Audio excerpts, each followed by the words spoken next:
안녕하세요. 평택신문TV 봉천생 이강민입니다. 2023년 9월 11일 월요일 무료 야간방송 시작하도록 하겠습니다. 자, 9월 11일의 일입니다. 2001년 이어서 벌써 22년이 흘렀네요. 9.11이네요. 상당히 굉장히 큰 충격을 줬었던 안타까운 사건이 있었던 그런 날인데요. 자, 어쨌든 시장은 그렇습니다. 당시에 주식시장이 굉장히 크게 하락했었는데 알 수 없는 변수로 그렇게 크게 하락하는 건 어쩔 수 없는 그런 상황입니다. 다시 한번 또 당시에 돌아가신 분들에 대해서 좋은 곳으로 가셨으면 하는 그런 마음을 가져봅니다.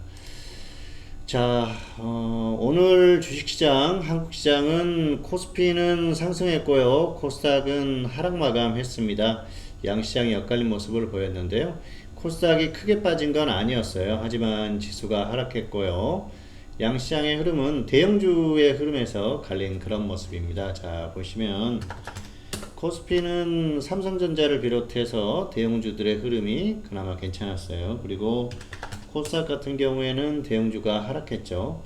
코스닥의 하락의 원인은 2차전지 쪽이 큽니다. 에코프로라든지 에코프로 BM 두 종목의 시가총액이 상당히 크죠. 그래서 과거에는 코스닥은 대형주보다는 중소형주의 움직임이 상당히 중요했었는데요. 지금은 대형주, 특히 두 종목의 흐름이 중요해요. 2차전지 쪽의 흐름이 중요한데 2차전지 쪽의 종목들이 코스닥 시가총액 상위에 있는 종목들이 많이 있습니다. 그리고 또 2차전지 관련 테마주들이 워낙 많다 보니까 결국은 이 대형주의 흐름이 상당히 중요하다, 그렇게 보시면 될 것 같습니다. 자, 어쨌든 오늘은 한국시장은 대형주의 흐름에 의해서 양시장의 흐름이 갈렸다, 그렇게 보시면 될 것 같아요. 수급은 특별한 것이 없었고요. 또 최근의 흐름을 보면은 역시 2차전지 쪽이 약합니다.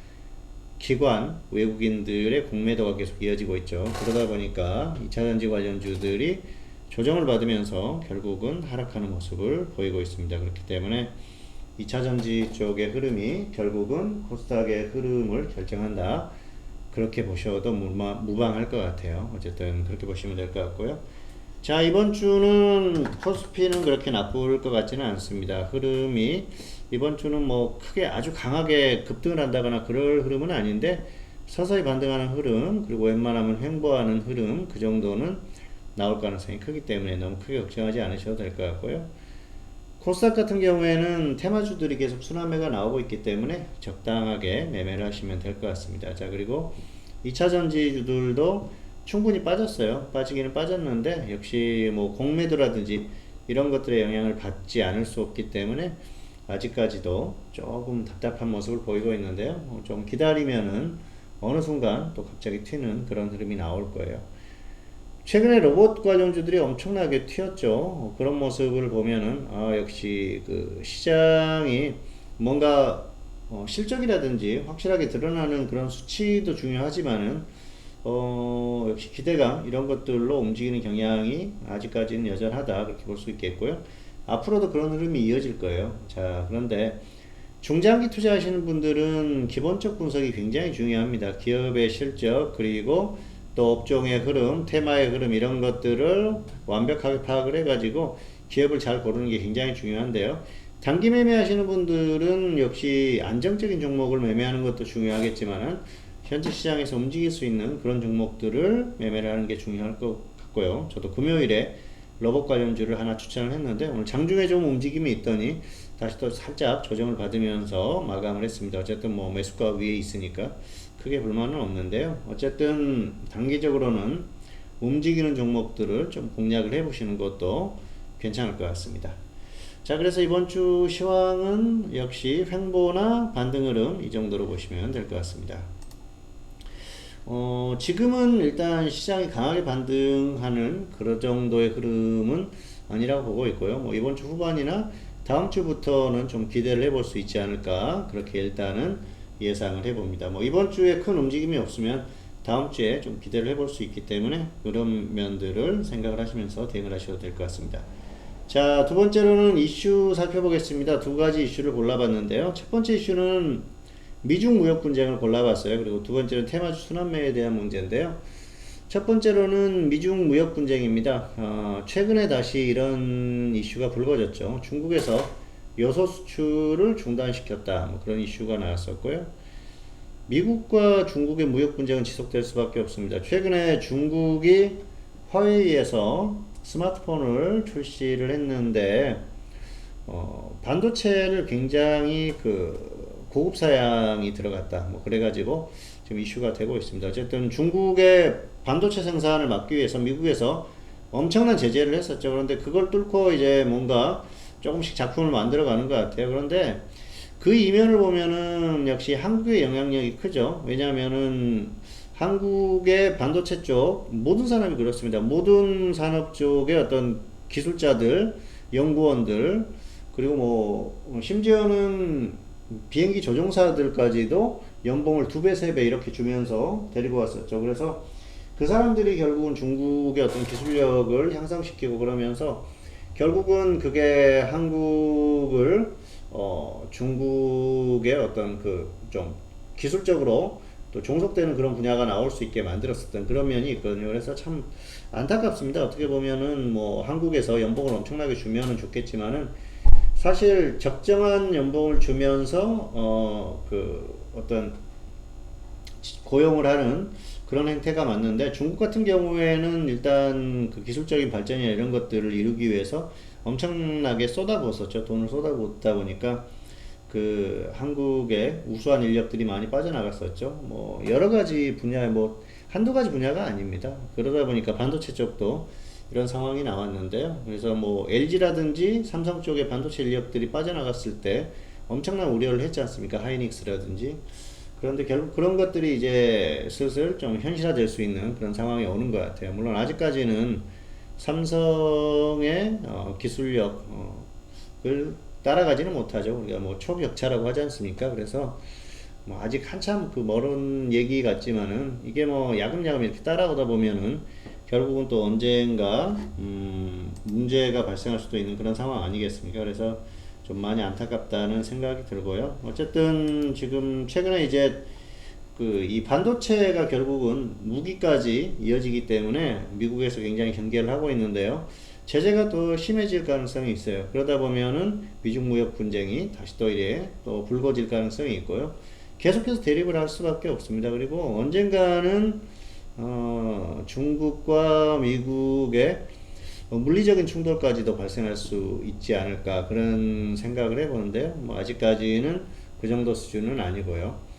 중국이 워낙 급성장을 하다 보니까 어떤 과거에 잘못된 국가들의 그런 과정을 답습할 수도 있지 않을까 생각을 해봅니다. 자, 그래서 이 미중 무역 분쟁이 결국은 싸우다 보면은 한국도 피해를 볼 수가 있어요. 피해를 보는 분야도 있고 오히려 이득을 보는 분야도 있을 겁니다. 그래서 그런 부분들을 좀 면밀히 관찰을 할 필요가 있을 것 같고요. 어쨌든 뭐 미국 같은 경우에는 중국산 제품들에 대한 제재 이런 것들은 더 강화될 수밖에 없기 때문에 또 자동차라든지 2차전지 이런 쪽의 분야에서 뭐 여러 가지 또 이슈가 나올 가능성이 있기 때문에 잘 살펴보시는 게 좋을 것 같습니다.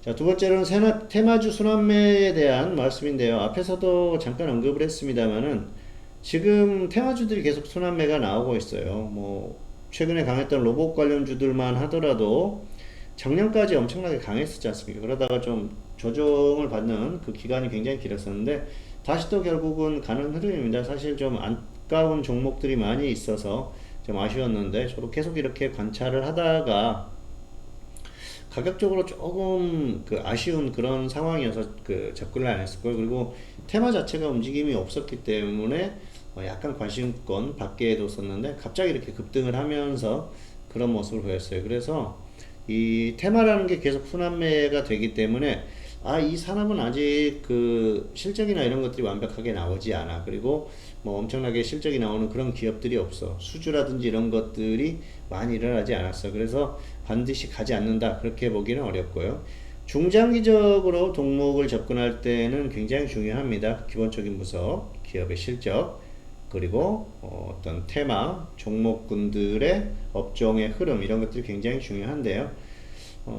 그렇지 않고 단기 매매를 할 때는 어떤 이슈 이런 것들로 충분히 움직일 수 있기 때문에 충분히 조정을 받고 그리고 가격적으로 저점을 찍고 서서히 반등하는 흐름이 나오는 그런 테마 같은 경우에는 관심을 갖고 접근할 필요가 있지 않을까 그렇게 정리를 해보도록 하겠습니다. 자, 다음은 종목 살펴보겠습니다. 무료 종목 조일알미늄은 2차 매수까지 됐어요. 2,900원, 2,600원 분할 매수였었죠. 2,750원이 절반인데요. 진짜 750원이 오면은 절반 매도를 하고 대응하시길 바라겠습니다. 손절 10%, 수익 30% 대응하시면 될 것 같고요. 자, 그리고 나노신소재는 가격이 안 왔죠. 135,000원, 125,000원 분할 매수인데 손절 10%, 수익 30% 가격 오면은 대응해 보시기 바라겠습니다. 자, 그리고 LS네트웍스는 4,000원, 3,600 분할 매수 손절 10%, 수익 30%인데요. 오늘 1차 매수가 됐죠. 기준대로만 하시면 될 것 같습니다. 가격 메리트는 충분해요. 가격 조정은 충분히 받았기 때문에 단기 반등이 나올 수 있는 그런 구간에 왔거든요. 그래서 기준대로만 하시면 될 것 같습니다. 자, 마지막으로 안내 잠깐 드리겠습니다. 주식회사 평택촌놈 홈페이지인데요. 홈페이지에 오시면은 트위터 정보도 있고요. 또 무료 투자 정보, 그리고 또 유료 서비스에 대한 안내가 있습니다. 잘 살펴보시고 활용하시면 좋을 것 같고요. 자, 9월 중순 이후, 그리고 이제 10월까지 흐름이 괜찮을 걸로 보고 있기 때문에 여기에서 종목에서 수익이 날 수 있는 그런 구간이지 않나 생각을 합니다. 잘 활용을 하시면은 좋을 것 같습니다. 자, 마지막으로 무료 추천주 드리고 마무리 하도록 하겠습니다. 오늘의 무료 추천주 로봇 관련주 중에서 골라봤습니다. 최근에 로봇 관련주로 편입이 된 그런 종목이죠. 뭐 이 종목이 로봇 산업 쪽에서 엄청나게 수익이 난다거나 하지 그런 상황은 아니고요. 물류 자동화라든지 또 이쪽 그 반도체라든지 이런 쪽에서 자동화 시스템 관련한 또 로봇 관련한 그런 사업을 하고 있습니다. 그렇기 때문에 관련주로서 충분히 움직임이 나올 수 있고요. 단기 흐름이 좋아요. 기술적으로 봤을 때 움직임이 나오고 있기 때문에 조금 기다리셨다가 조정 받으면 접근하고요. 아니면은 굳이 무리해서 접근할 필요는 없을 것 같습니다. 자, 뭐 강하게 움직이는 그런 종목은 아니기 때문에 좀 기다려 보시는 게 좋을 것 같습니다. 기준가지 전달하겠습니다. 6,000원, 5,400원, 6,000원, 5,400원 분할 매수고요. 손절은 마이너스 10%, 수익은 플러스 30% 이상 보시기 바라겠습니다. 본격적으로 움직인다고 하면은 30% 이상은 그냥 움직일 수 있는 그런 종목이니까 대응하시면 될 것 같고요. 기준가가 올 때까지 좀 기다리시는 게 좋을 것 같습니다. 2023년 9월 11일 무료 야간 방송 오늘은 여기서 마치도록 하겠습니다. 평택촌놈TV는 유튜브에 다양한 동영상이 있습니다. 잘 활용하시고요. 구독, 좋아요, 알림 설정까지 부탁드리도록 하겠습니다. 오늘 방송 마치겠습니다. 감사합니다.